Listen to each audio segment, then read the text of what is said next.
বিকেল গড়িয়ে তখন সন্ধ্যা। শেরেবাংলা নগরের অর্থ মন্ত্রণালয়ের একটি শীতাতপ নিয়ন্ত্রিত সাউন্ড প্রুফ কনফারেন্স রুম। বিশাল ডিম্বাকৃতি টেবিলের চারপাশে বসে আছেন দেশের শীর্ষস্থানীয় আমলা, অর্থ ও পরিকল্পনা মন্ত্রণালয়ের কর্তা ব্যক্তিরা। বাইরে যখন দেশের সাধারণ মানুষ মুদ্রাস্ফীতি আর লোডশেডিং এর গরমে হাঁসফাঁস করছে, তখন এই রুমের ভেতরে পিন পতন, নিস্তব্ধতা। কপির কাপে ধোয়া উঠছে আর প্রজেক্টরের স্ক্রিনে দেখানো হচ্ছে দেশের রিজার্ভ এবং ডলার সংকটের গ্রাফ। টেবিলের ঠিক মাঝখানে রাখা আছে একটি নীল রঙের ফাইল, যার ওপর লেখা jet and C fighter jet procurement. দেশের বিমান বাহিনীর জন্য চীনের কাছ থেকে অত্যাধুনিক যুদ্ধবিমান কেনার এই চুক্তিটি গত কয়েক মাস ধরে ঝুলে আছে। সভার সভাপতি, একজন শীর্ষ আমলা, ফাইলটি হাতে নিলেন। তিনি চশমার ফাঁক দিয়ে একবার ফাইলটির দিকে তাকালেন, তারপর অবজ্ঞার সুরে বললেন, দেশে এখন ডলারের চরম সংকট। IMF এর শর্ত মেলাতে গিয়ে আমাদের হিমশিম খেতে হচ্ছে। এই মুহূর্তে ফাইটার জেট কেনার কোনো যৌক্তিকতা নেই, আমাদের বাজেট নেই। ফাইলটি আপাতত স্থগিত করা হলো। তিনি ফাইলটি ড্রয়ারে ঢুকিয়ে তালাবদ্ধ করে দিলেন।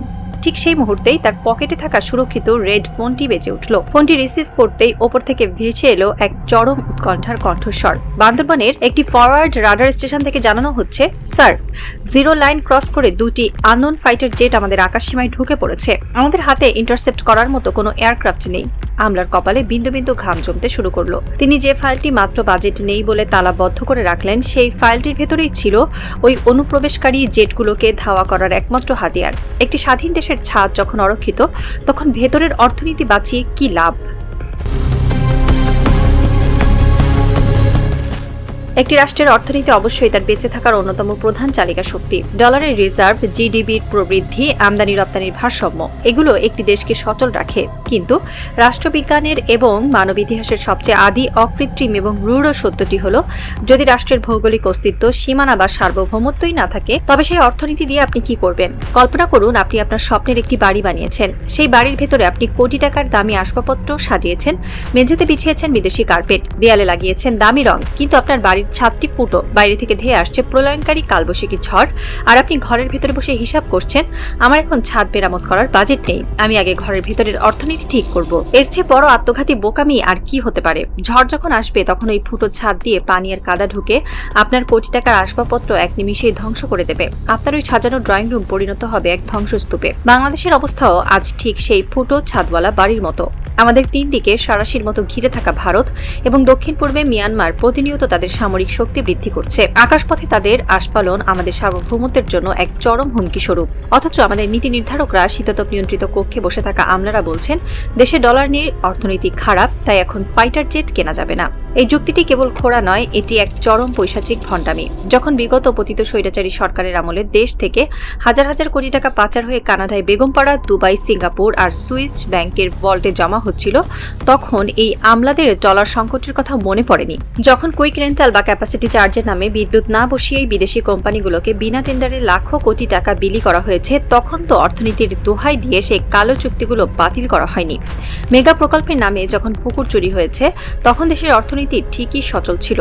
কিন্তু যখনই দেশের আকাশসীমা রক্ষার জন্য, আমাদের বৈমানিকদের জীবনের নিরাপত্তার জন্য, একটি স্বাধীন ভূখণ্ডের অস্তিত্ব টিকিয়ে রাখার জন্য ফাইটার জেট কেনার প্রশ্ন আসে, তখন হঠাৎ করে আমাদের কোষাগারে টান পড়ে। একটি জেট এন্ড সি চুক্তির জন্য হয়তো $1 বা $2 বিলিয়ন প্রয়োজন, যা গত 15 বছরে পাচার হওয়া টাকার একটি ক্ষুদ্র ভগ্নাংশ মাত্র। দুর্নীতিবাজদের পকেট ভরার সময় বাজেট থাকে, অথচ যে সেনাবাহিনী এবং বিমান বাহিনী বুকের রক্ত দিয়ে এই মানচিত্র পাহারা দেয়, তাদের হাতে অস্ত্র তুলে দেওয়ার সময় আমরা হয়ে যাই হিসাবরক্ষক। যে জাতি 1971 সালে 30 লাখ শহীদের রক্তের বিনিময়ে এই মানচিত্র কিনেছে, যে জাতি 24 জুলাইয়ে হাজারো তরুণের তাজা রক্তে রাজপথ ভিজিয়ে নতুন করে স্বাধীনতা ছিনিয়ে এনেছে, সেই জাতির আকাশ আজ টাকার অভাবে অরক্ষিত থাকবে, এটি মেনে নেওয়া যায় না। আমাদের বৈমানিকরা আকাশে মৃত্যুর ঝুঁকি নিয়ে পুরনো বিমানে উঠছেন। তাদের বুকে দেশপ্রেমের কোনো ঘাটতি নেই, তারা হাসি মুখে দেশের জন্য প্রাণ দিতে প্রস্তুত। কিন্তু অর্থনীতি বাঁচানোর দোহাই দিয়ে আমরা কি আমাদের সামরিক বাহিনীর সক্ষমতাকে আক্ষরিক অর্থেই পঙ্গু করে রাখব?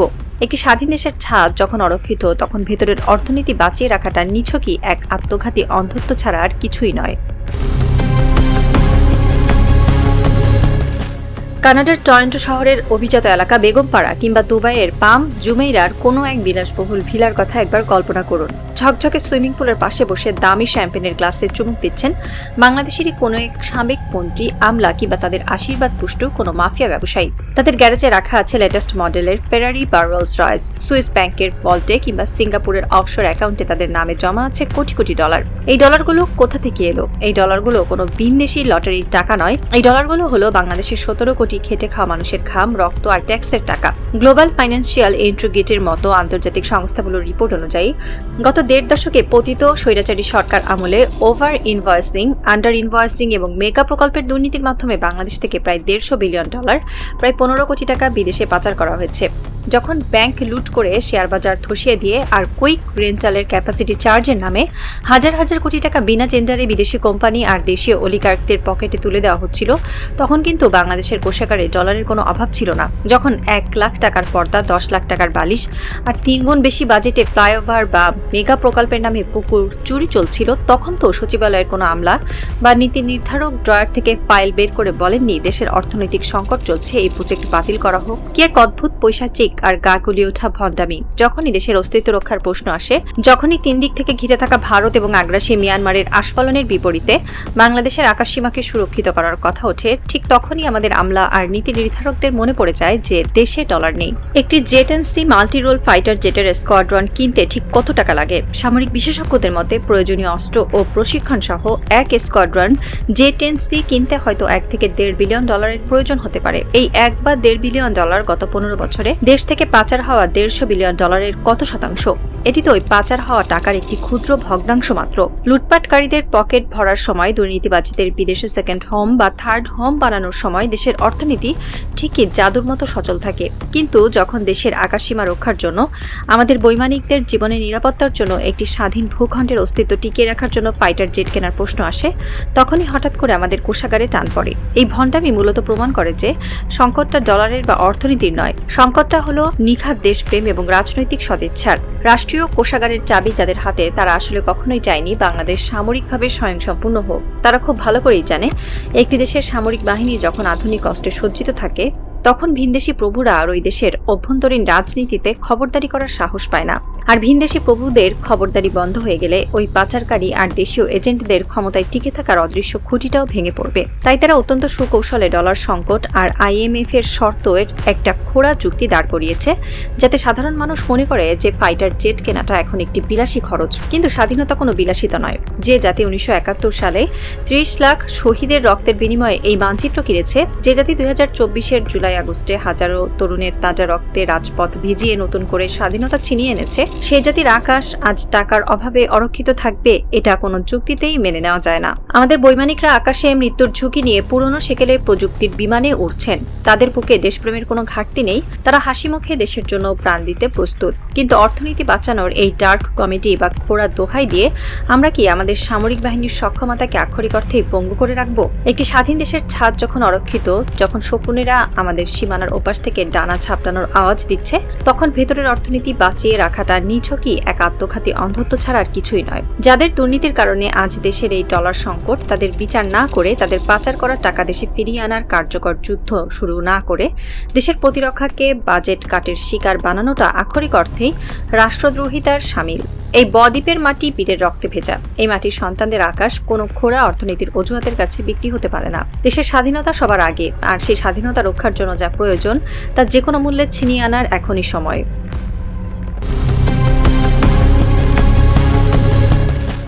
অর্থনীতির এই খোড়া যুক্তির আড়ালে আমরা আসলে কি হারাচ্ছি?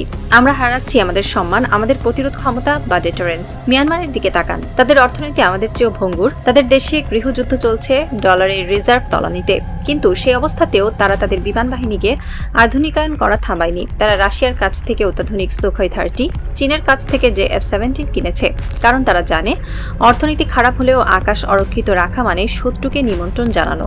আর ঠিক সেই কারণেই তারা আজ আমাদের আকাশ সীমায় ড্রোন পাঠাতে সাহস পায়, আমাদের সীমান্তে ফায়ার করে পার পেয়ে যায়। অন্যদিকে ভারত, যাদের বহরে রয়েছে রাফালের মতো যুদ্ধ বিমান, তারা জানে যে বাংলাদেশের হাতে এমন কোনো ফাইটার জেট নেই যা তাদের রাফালকে চ্যালেঞ্জ করতে পারে।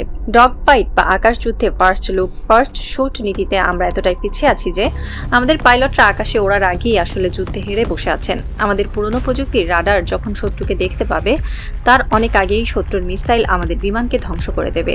আমরা কি আমাদের পাইলটদের এই আত্মঘাতী মিশনে পাঠাতে চাই? অর্থনীতি বাঁচানোর দোহাই দিয়ে আমরা কি আমাদের সামরিক বাহিনীর সক্ষমতাকে আক্ষরিক অর্থেই পঙ্গু করে রাখবো?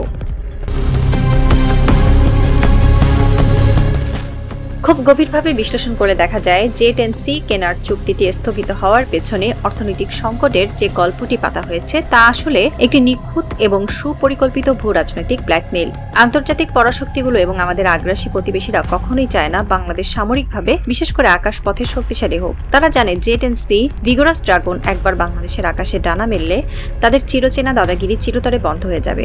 ভারতের রাফাল বা মিয়ানমারের সুখোই তখন আর আমাদের আকাশসীমায় এসে উস্কানিমূলক মহড়া দেওয়ার সাহস পাবে না। তাই তারা তাদের দেশীয় এজেন্টদের, যাদের মাধ্যমে দুর্নীতিবাজ আমলা, সুশীল সমাজের একাংশ এবং রাজনৈতিক নেতারাও আছেন, পুরোদমে কাজে লাগায়। এই দেশীয় এজেন্টরা মূলত স্লিপার সেল হিসেবে কাজ করে রাষ্ট্রের রন্ধ্রে রন্ধ্রে। তারা অত্যন্ত সুকৌশলে সরকারের নীতি নির্ধারণী ফোরামে একটি বয়ান বা ন্যারেটিভ তৈরি করে। তারা বলে IMF থেকে লোন নিতে হবে, পশ্চিমা বিশ্বকে খুশি রাখতে হবে। এখন চীন থেকে ফাইটার জেট কিনলে তারা আমাদের ওপর অর্থনৈতিক নিষেধাজ্ঞা দিতে পারে। ভারত ক্ষুব্ধ হলে বর্ডারে বাণিজ্য বন্ধ হয়ে যাবে। অর্থাৎ কাল্পনিক একটি অর্থনৈতিক ভয়ের জুজু দেখিয়ে তারা মূলত আমাদের প্রতিরক্ষা ব্যবস্থাকে গলা চিপে হত্যা করে। এই আমলারা, যারা আজ বাজেট নেই বা রিভিউ চলছে বলে ফাইলটি ড্রয়ারে তালাবদ্ধ করে রাখছেন, তারা মূলত ভিনদেশি প্রভুদের ইশারাতেই কাজ করছেন। তারা জানেন যে আকাশ অরক্ষিত থাকলে পাশের দেশের গোয়েন্দাদের খবরদারি করা সহজ হয়। একটি স্বাধীন দেশের নীতি নির্ধারণী জায়গায় বসে ভিনদেশি এজেন্ডা বাস্তবায়ন করার চেয়ে বড় কোনো রাষ্ট্রদ্রোহিতা হতে পারে না। এই অর্থনৈতিক সংকটের গল্পটি হলো সেই মাফিয়া সিন্ডিকেটের তৈরি করা একটি ধোঁয়াশা, যার আড়ালে নীরবে বিক্রি হয়ে যাচ্ছে আমাদের স্বাধীনতা। তারা আমাদের বোঝাতে চায় যে আমরা ছোট দেশ, আমাদের এত বড় অস্ত্রের কি দরকার। কিন্তু তারা এই সত্যটা আড়াল করে যে আন্তর্জাতিক ভূরাজনীতিতে দুর্বলকে কেউ সম্মান করে না, দুর্বলকে সবাই পদদলিত করতে চায়। 5ই আগস্টের ছাত্র জনতা বুকের রক্ত দিয়ে আমাদের শিখিয়েছে যে ভয় পেয়ে পিছিয়ে যাওয়ার নাম স্বাধীনতা নয়। স্বাধীনতা মানে হলো মাথা উঁচু করে বাঁচা, চোখে চোখ রেখে কথা বলা। কিন্তু আমাদের প্রশাসনিক কাঠামোর ভেতরে ঘাপটি মেরে থাকা এই অদৃশ্য সুতোর পুতুলরা চায় আমরা যেন চিরকাল ভারতের করুণার উপর বেঁচে থাকি। তারা চায় আমাদের আকাশ সীমার চাবি যেন দিল্লির সাউথ ব্লকের ড্রয়ারেই থাকে। যতক্ষণ না এই অদৃশ্য সুতোর টান আমরা ছিঁড়ে ফেলতে পারি, যতক্ষণ না বাজেটের ওই খোড়া অজুহাতকে ডাস্টবিনে ছুঁড়ে ফেলে আমরা আমাদের আকাশ রক্ষার চূড়ান্ত সিদ্ধান্ত নিতে পারছি, ততক্ষণ আমাদের স্বাধীনতা ওই লাল ফিতার ফাইলেই বন্দী থাকবে। এই বদ্বীপের মাটি বীরের রক্তে ভেজা। এই মাটি, সন্তানদের আকাশ কোনো ভূ রাজনৈতিক ব্ল্যাকমেলের কাছে বিক্রি হতে পারে না। এই অদৃশ্য সিন্ডিকেটের মুখোশ টেনে ছিঁড়ে ফেলার এখনই সময়, কারণ স্বাধীনতা কোনো দর কষাকষির বিষয় হতে পারে না। রাত গভীর হচ্ছে। অর্থ মন্ত্রণালয়ের সেই শীতাতপ নিয়ন্ত্রিত কক্ষের লাইটগুলো একে একে নিভিয়ে দেওয়া হয়েছে। সেই শীর্ষ আমলা, যিনি J-10C'র ফাইলটি ড্রয়ারে তালাবন্ধ করে রেখেছিলেন, তিনি এখন তার বিলাসবহুল সরকারি গাড়িতে চড়ে নিজের সুরক্ষিত বাংলোর দিকে এগিয়ে যাচ্ছেন। তার মনে কোনো অনুশোচনা নেই। তিনি ভাবছেন তিনি আজ দেশের অর্থনীতিকে একটি বড় খরচের হাত থেকে বাঁচিয়ে দিয়েছেন। কিন্তু ঠিক সেই সময় ঢাকা থেকে কয়েকশো কিলোমিটার দূরে বঙ্গোপসাগরের কোল ঘেঁষে থাকা বিমান বাহিনীর একটি ফরওয়ার্ড রাডার স্টেশনের চিত্রটা সম্পূর্ণ ভিন্ন। সেখানে ডিউটিরত তরুণ রাডার অপারেটর কপালে ঘামের বিন্দু। তার স্ক্রিনের এক কোণে একটি লাল বিন্দু দপদপ করছে। একটি অজানা ফাইটার জেট অত্যন্ত দ্রুত গতিতে আমাদের আকাশসীমার দিকে ধেয়ে আসছে। সে দ্রুত ইন্টারকমে বেস কমান্ডের সাথে যোগাযোগ করলো, কিন্তু ওপাশ থেকে আসা উত্তরটি ছিল এক করুণ অসহায়ত্বের প্রতিধ্বনি। অবজার্ভ করো। আমাদের হাতে ওই উচ্চতায় গিয়ে ইন্টারসেপ্ট করার মতো কোনো এয়ারক্রাফট এই মুহূর্তে রেডি নেই। তরুণ অপারেটরটি শূন্য দৃষ্টিতে রাডারের স্ক্রিনের দিকে তাকিয়ে রইলেন। ওই লাল বিন্দুটি আক্ষরিক অর্থেই আমাদের অসহায়ত্ব নিয়ে উপহাস করছে। একটি স্বাধীন দেশের আকাশসীমায় ভিনদেশী একটি যুদ্ধ বিমান বিনা বাধায় ঢুকে পড়ছে, আর তাকে কেবল দাঁড়িয়ে দাঁড়িয়ে অবজার্ভ করতে হচ্ছে। আমলার ওই ড্রয়ারে পড়ে থাকা ফাইলটি আজ যেন ওই তরুণ অপারেটরের চোখের সামনে ভাসছে। অর্থনীতি বাঁচানোর নামে একটি দেশকে কতটা পঙ্গু করে দেওয়া যায় তার নগ্ন প্রমাণ আজ এই রাডারের স্ক্রিনে জ্বলজ্বল করছে। যেদিন সত্যি সত্যি আকাশ থেকে প্রথম বোমাটি পড়বে এবং আমাদের অর্থনীতি, আমাদের মেগা প্রকল্পগুলো এক নিমিষেই ধূলিসাৎ হয়ে যাবে, সেদিন কি ওই আমলা তার বাজেট নেই তত্ত্ব দিয়ে কোনো কাজ করতে পারবেন?